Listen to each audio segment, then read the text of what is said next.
안녕하세요. 소프리 짬뽕 알뜰 세트입니다. 많은 사람들이 인터넷에 올라온 글이나 뉴스를 보며 상황 판단을 하는데요. 초반에 올라온 정보들로 모든 것을 판단하고 마녀 사냥까지 하는 경우들이 있습니다. 예전 영상에서 카페벤의 녹차 빙수 사건이나 최선당 임산부 사건 등을 전해드리기도 했는데요. 이번엔 이렇게 중립기어 걸고 봤어야 하지만 그렇지 못했던 사건들을 모아봤습니다. 그럼 한번 중립기어 걸고 볼까요? 첫 번째는 어항 폭발 사건입니다. 올해 6월에 있었던 일인데요. 경기 평택의 한 아파트에서 2m짜리 대형 어항이 터져버리는 일이 발생합니다. 당연히 물과 함께 물고기들은 물론이고 흙까지 쏟아지는 대참사가 벌어지는데요. 내부의 물고기들은 대부분 폐사하고 아래층과 그 아래층까지 물이 쏟아져 5천만 원 정도의 피해를 입었다고 합니다. 어항 주인은 이를 JTBC에 제보하여 공론화를 시키는데요. 영상을 촬영하며 어떻게 이런 일이 생기냐며 이게 말이 되냐는 말을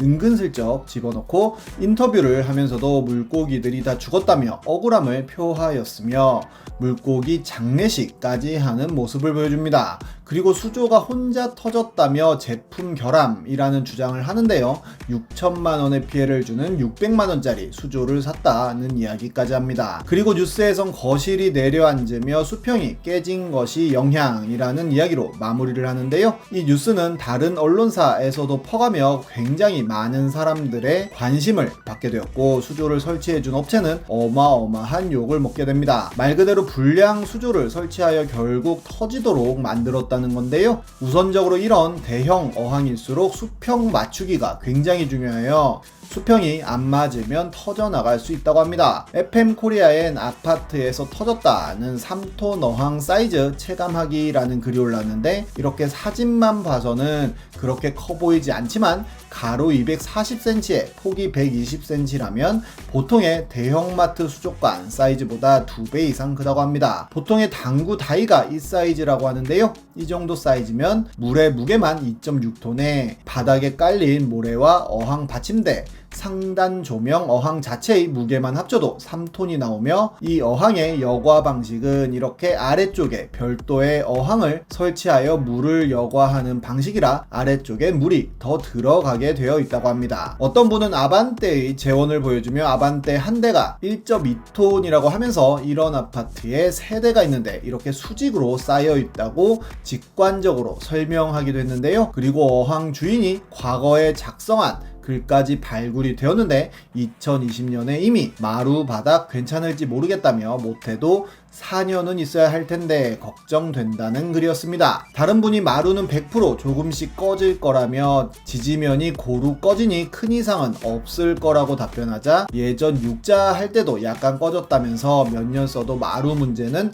없었다는 답을 하기도 했는데요. 그리고 몇 개월 후에 수조 수평 어느 정도까지 오차 가능하다고 보시나요? 라는 질문으로 마루가 내려앉고 있다며 약간 수평이 맞지 않게 되었다는 글을 올리기도 했습니다. 그리고 생각보다 많이 안 기울었다며 육안으론 2cm 차이 나는 것 같았지만 직접 기울기를 재보니 그렇게는 기울지 않았다며 그 모습을 보여주기도 했는데요. 점점 마루가 내려앉고 있는 걸 인지하고 있으면서도 아무런 조치를 취하지 않다가 터져버린 것입니다. 수조와는 상관없지만 아피스토그라마라는 마이너 갤러리의 운영자가 되어 이유 없이 사람들의 글을 지우면서 재미를 느꼈다는 사실이 밝혀지기도 했었는데요. 결국 수조를 설치했던 수조업체 역시 다른 고객님들이 연락 주시고 해서 알게 되었다며 장문의 입장문을 올립니다. 설치 당시 수평에 더욱더 신경 써서 오차가 없도록 정확히 맞춰 설치했는데 9개월 후인 2021년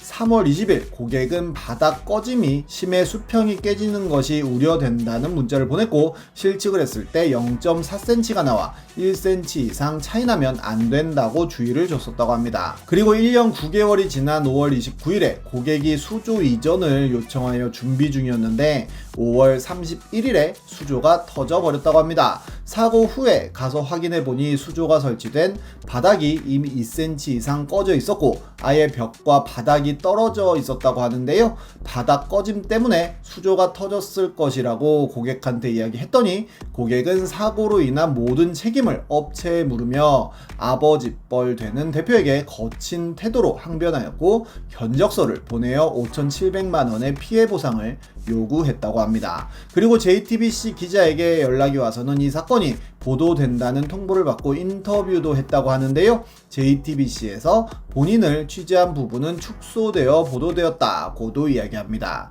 고객은 알고 보니 방송 전에 이미 수조 카페에 업체 비방글을 남기기도 했었는데요. 처음부터 업체명과 대표 이름을 밝히고 있으며 해당 수조가 터질 때 앞에 있었다면 즉사했을 것이라며 기본적인 사람으로서의 됨됨이 문제가 아닌지 깊이 우려를 표한다면서 540만원 플러스 설치비 주고 유리 물폭탄 구입한 당신의 넋두리라며 글을 마무리 짓습니다. 게다가 어항 주인이 로또계 2m 대형 수조 폭발 사건을 문의한다는 글도 쓰는데요. 전세로 살고 있는 집에서 어항이 폭발해 집주인과 집 수리건으로 합의가 되지 않고 첨예하게 대립하고 있어 소송도 고려 중이라는 글이었습니다. 다음은 우도바이크 견적 사건입니다. 올해 7월 보배드림의 우도에서 전기바이크를 타다가 경계석을 들이받는 사고를 냈는데 업체가 수리비로 228만원이라는 견적을 냈다는 글이 올라옵니다. 견적서를 보면 하나하나 수기로 작성하고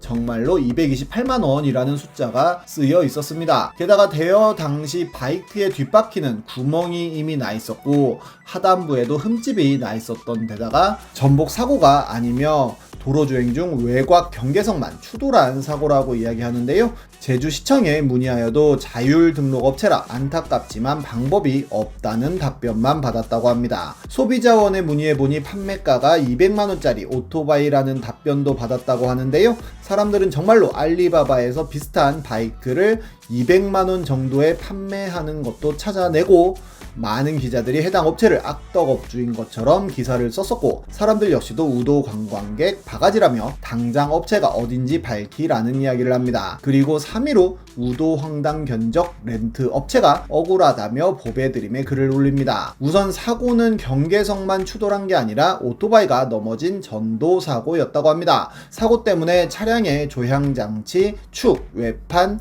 프레임, 쇼바 라이트 등 거의 대부분이 손상을 입었다고 하는데요. 심지어 렌트 전에 사진 촬영을 하라고 하여 고객은 사진을 모두 찍었었고 뒷바퀴 펑크 역시 절대 사실이 아니라고 합니다. 그리고 업체가 사고 차량 모델을 구매한 가격은 대당 400만원이 넘는다고 합니다. 오히려 그 사고 이후 수리비를 1원도 받지 못하고 수리를 못해 고스란히 업체가 피해를 입고 있다고도 하는데요. 수리업체에서도 견적 세부내역이라는 글을 올렸는데 이미 앞바퀴 자체가 오른쪽으로 많이 휘어져 있었고 앞바퀴가 밀려 들어가 아예 돌아가지도 않는 상태라고 합니다. 사이드미러 역시도 많은 스크래치와 함께 아예 빠져버린 모습이 보였고 문짝에도 흠집이 생겼으며 좌측의 프론트 커버와 사이드 커버, 언더커버 등 모든 부분에 흠집이 나 있었는데요.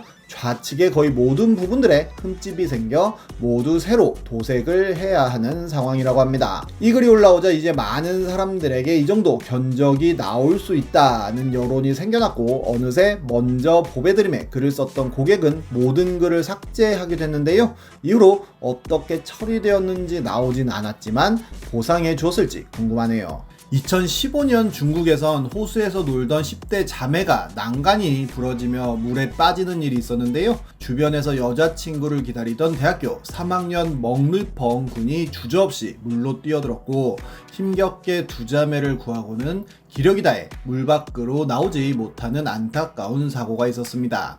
이 사건은 널리 알려져 지방 정부까지 나서서 그를 의인으로 지정하고 추모 행사까지 했다고 하는데요. 그런데 호수에 빠졌다가 구조된 자매를 인터뷰한 지방 언론이 의혹을 제기했는데 자매가 멍르이펑이 먼저 빠졌고 그 바람에 자신들도 함께 빠졌다는 증언을 했다는 것이었습니다.